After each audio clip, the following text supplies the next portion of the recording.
All hail! I am your host, commentator, MC, all-around nice guy, your friendly neighborhood, and currently, your new daddy, Ryu Hayabusa, Roman Empire. And we're back with Ninja Gaiden 3 Razor's Edge. Thank you all for joining me yet again. And I'm apparently in some sort of Death Valley for Dragon Ninjas. I now have 2 katanas, which is pretty sweet. And now, oh, okay. And now I'm fighting ninjas. But I don't know what they're saying. At least it's not a bunch of British Jews. At least they were like, okay, we're in Japan fighting ninjas. Maybe they shouldn't sound like everybody else and have a British accent and just scream obscenities at you. Okay. I don't know what's going on here. I was gonna say stuff, and I just totally blanked after getting attacked by those ninjas. But yeah, last episode, Ryo was asked to be someone's daddy. So that happened. So that's why I keep calling him Daddy Hayabusa now. In my head, which this is the first time I said it out loud was to you guys, but it made me laugh so hard. Oh boy. Oh, I'm a little out of it because it's still, I'm still recording from obviously the last session, which, if you remember, it's very early in the morning, so it's still very early in the morning. And I'm slowly going a little insane because I'm not used to being up early. I'm definitely not a morning person. Oh boy. Oh! They're just hurling fire left and right. There we go. Put him out of his misery. And I thought I had Ninpo. I was holding the Y and B because I thought I had Ninpo, but I didn't. I had Ninno. That was a terrible joke. I'm not at the top of my game at this early in the morning. I'm just not. I have to apologize in advance. I'm not at the top of my game. My jokes, my humor. I've been accused of already being very dad jokey. And that is often true. I won't deny that. But it gets a lot worse when I'm like off my game, because then I just rely on the puns and the dad jokes. Oh, I guess the replacement for fuck you is you'll pay for that. Oh my god! Just let me kill you! You're just a mob. I'm just supposed to go cut through you so I can get to the next part. Woo! That was a good angle. See, the camera's great when it goes like super in close for the kills and stuff, but then when it's like just milling about and sometimes it goes through walls and you can't see, or it like gets really janky. I just don't understand why the awesome camera work isn't consistent. Maybe it's just because it's difficult to control. I don't know. It just seems to suffer. Wow, what was that? Well, that was new. I guess that's a 2-blade thing, having the benefit of 2 blades. Okay. This is a very different locale. And see, and we're back to just fighting ninjas. That's the thing, is like, we took a detour at some point, and we started fighting, like, we started with terrorists, we started with these guys who just had guns and blades, and we're trying to kill you, and it's pretty straightforward. And then all of a sudden they involved like chimera monsters and giving you the fits when you're dealing with like cloned dinosaurs that were augmented, and then like Pan's Labyrinth looking Madonna bra goggle wearing arm sprouting snake vomiting strange Charlize Theron born uncooked chicken Rubik's Cube baby egg things. If you don't know what the hell I'm talking about, watch the last video. it like they just took a detour at some point and it got real weird real quick, and now we're taking it right back to you're a ninja fighting ninjas, and I'm like, come on man, you gotta work with me here, work with me, a little consistency. That is a far distance to be launching fire Like, even if they're fire arrows, that's a long chasm to reach across. Them some strong-ass bows. And I'm not talking about the cider drink.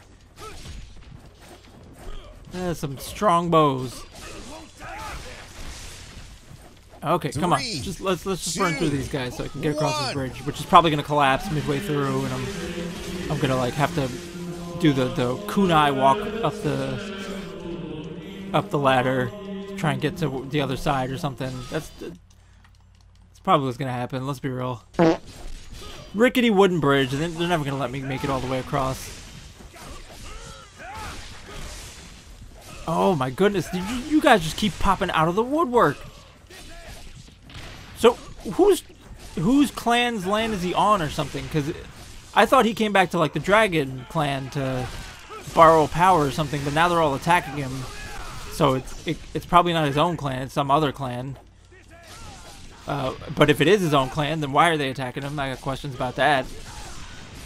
But like I'm sure it'll be explained in the cutscene or something. But I'm lost. It may have been explained if you played the first two Ninja Gaidens for the Xbox 360 and Xbox, but I don't remember the first one, which I definitely played. I just remember being blindingly mad at how hard it was. And I definitely didn't play the second one because of how blindingly mad I got at playing the first one. So if it was explained in that particular game, I wouldn't know. I wouldn't know. Come on. There we go. Come on, you're the last one. Just end it. Just end it. There we go. How did I get a health bonus A when I was losing? Alright, come on. Alright, well, I knew I was going to get all the way across without something happening, but I'm still questioning whether this bridge is going to hold up. It's actually a lot sturdier looking than I thought. It's got like a legit railing, not just like actual rickety ropes. So who knows? Maybe I will make it across. Oh, look at that! It's not what I... Oh, nope. Nope! Soon as I said it. Soon as I said it. Yo! And I called it.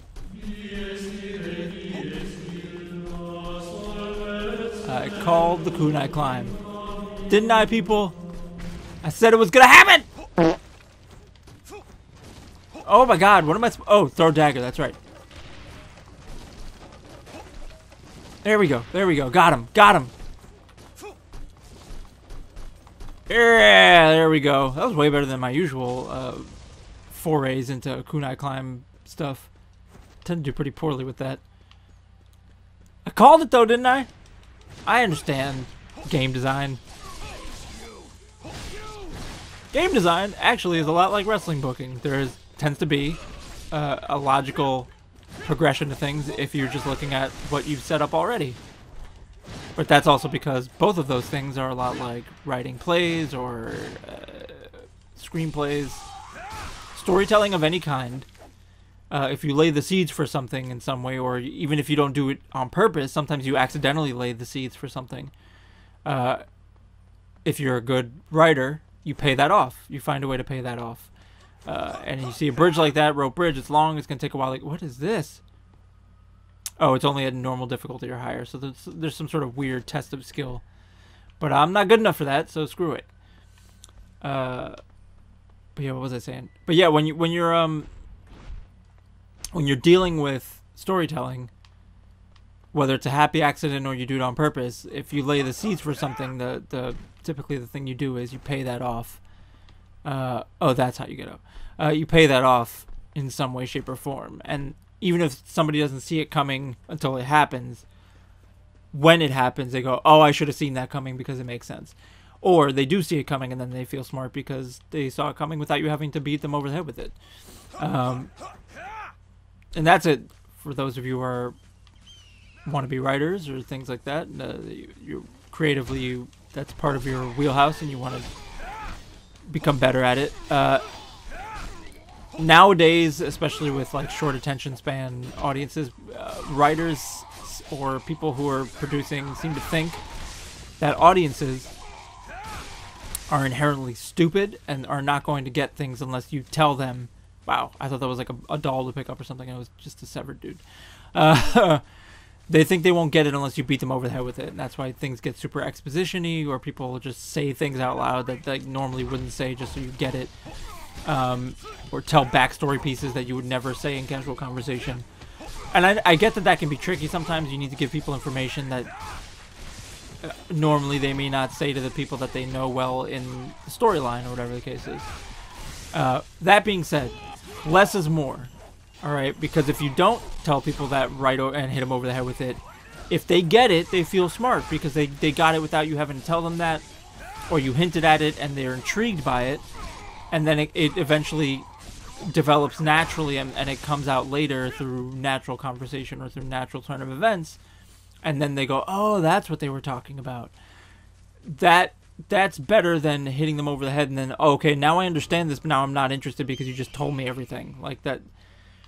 That's the unfortunate progression I see in a lot of writing these days, is that people just assume, yeah, well, we have to tell them or else they won't get it. No, if you give your audience some credit, they'll get it.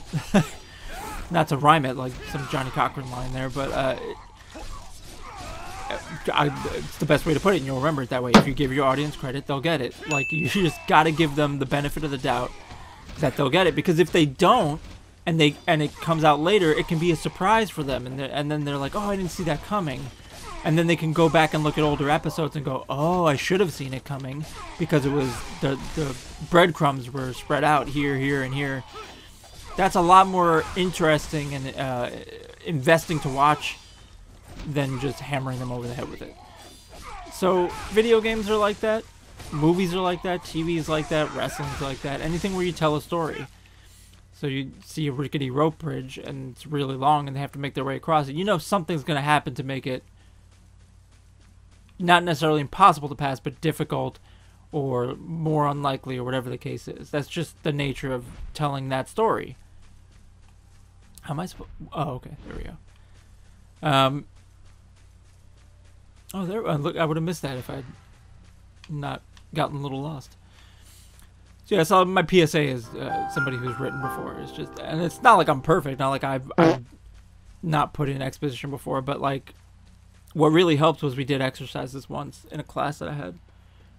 One of the first things they did was like try to purposefully write a bad, try to purposefully write a bad story, a bad play.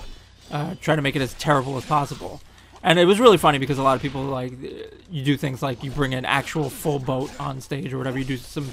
But then, like, you would pick some things apart that people thought were ridiculous, and it's like, well, you can find a way to bring a boat on stage. It's not necessarily a real boat, but you can find a way to bring a full-looking boat on stage. That's actually not as impossible as you think it is.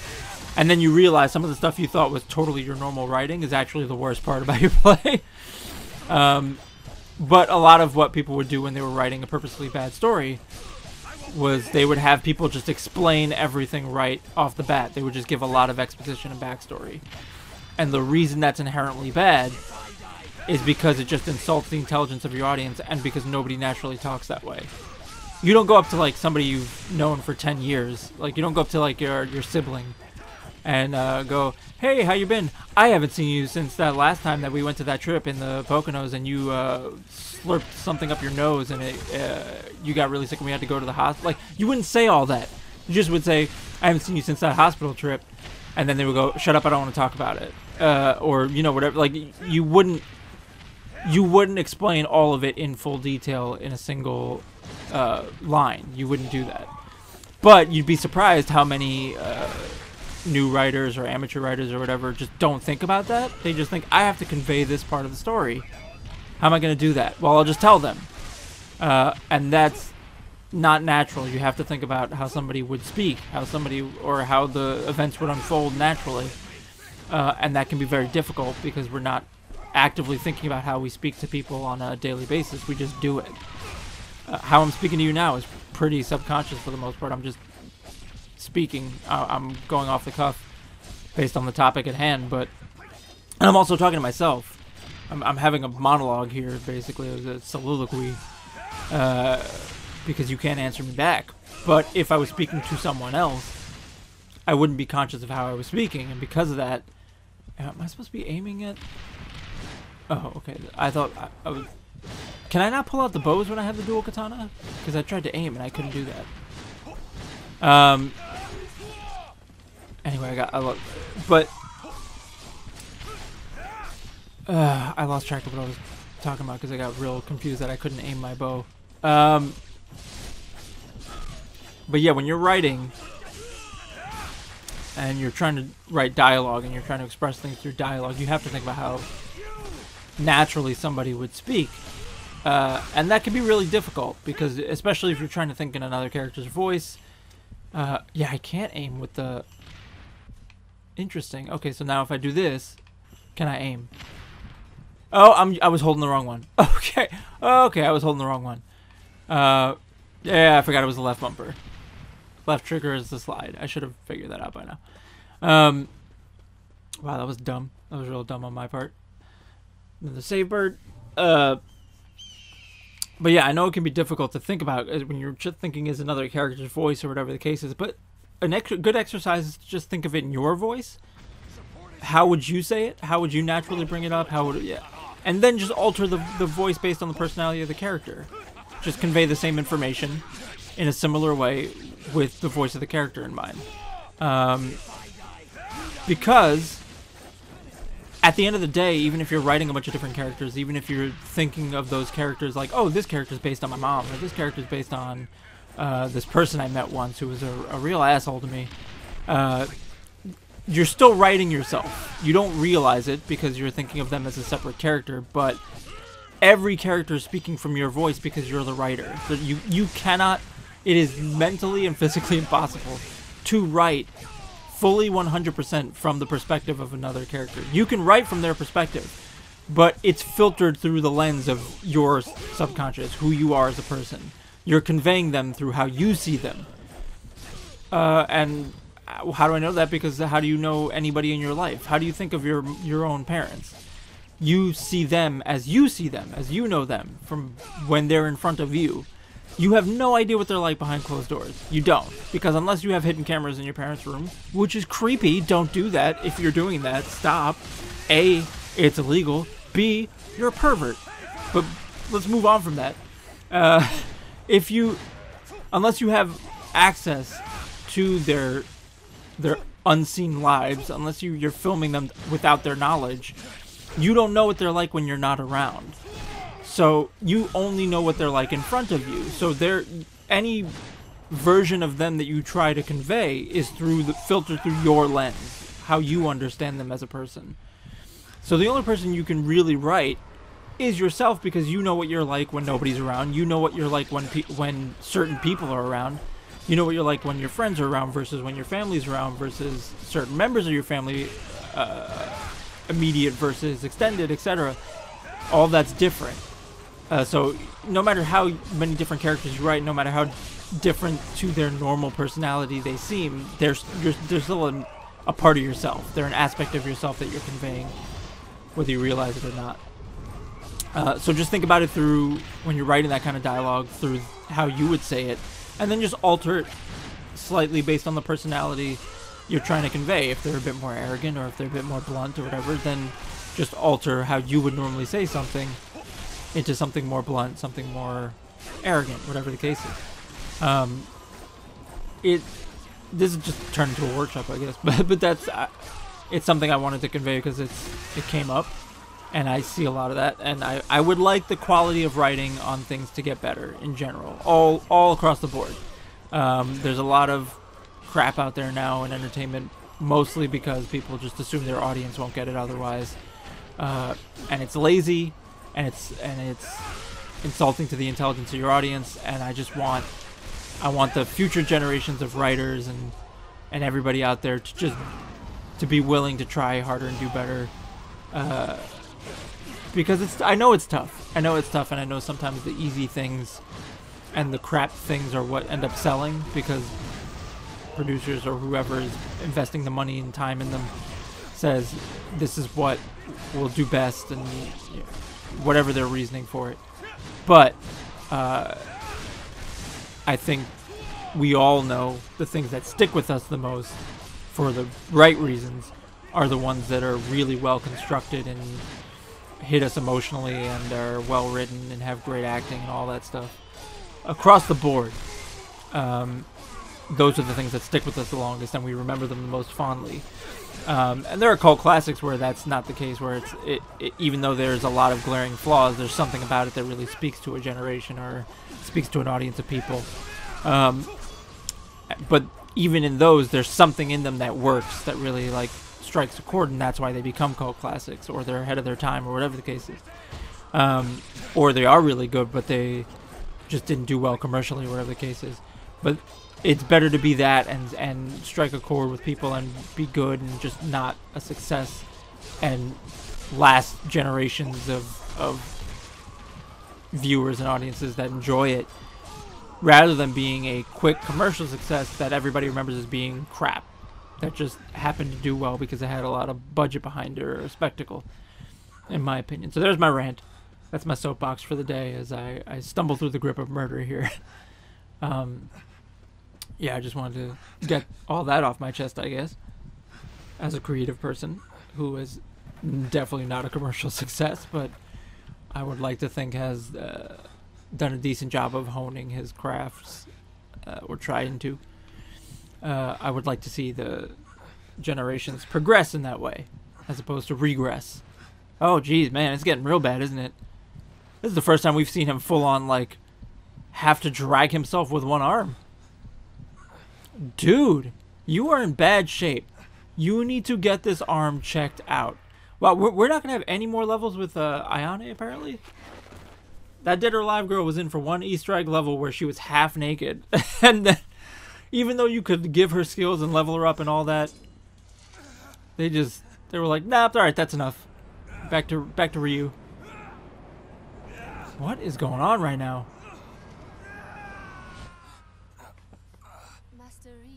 Okay, so that was all taking place internally.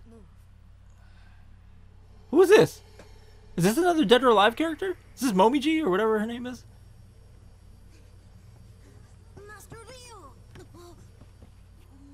Okay. Please get better soon, so you can start training. Young kid who idolizes him, I'm guessing. Much better already, son.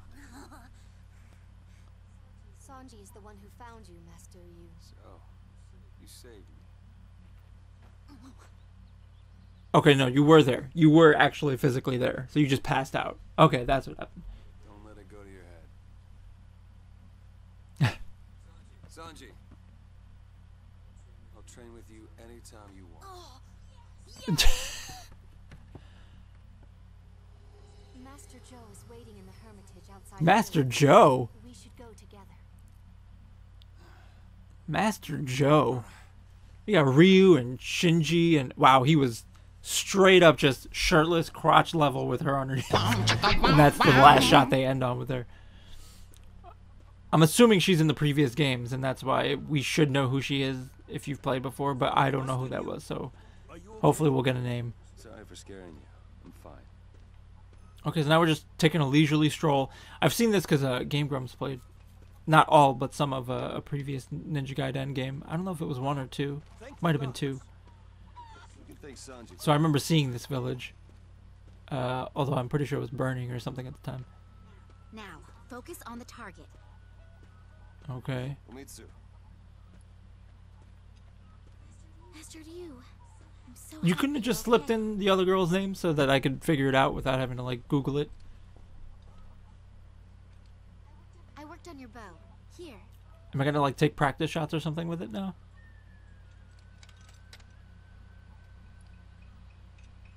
What's different about it, though? I don't... Thanks.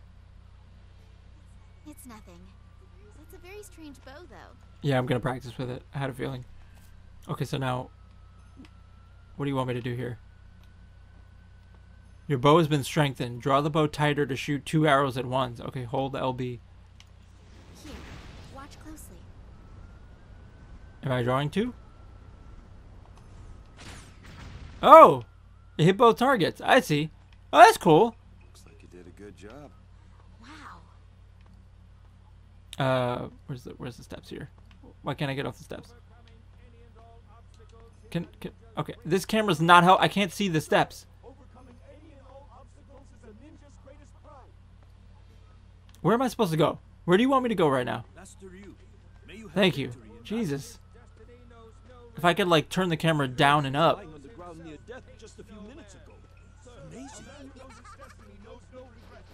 Ninja children. Practicing their flash steps. Master Ryu, Are you Joe? are you going to see your Nope, father? apparently not. Yeah. It seems the Black Spider clan is planning something again. You can leave the village to me. Okay. Me and the young ones. They can use the training. Thanks, Kenjiro. Do we need a cutscene for that?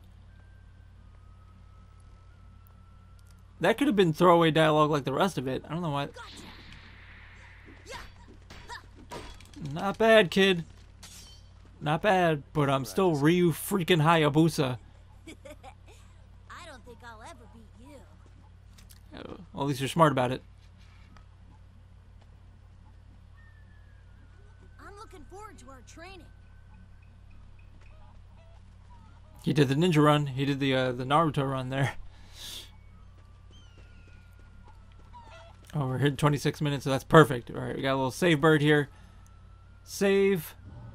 And that'll be the end of this particular episode. Thank you guys yet again for joining me, and apparently for joining me on my masterclass on writing, because that's apparently what I did today.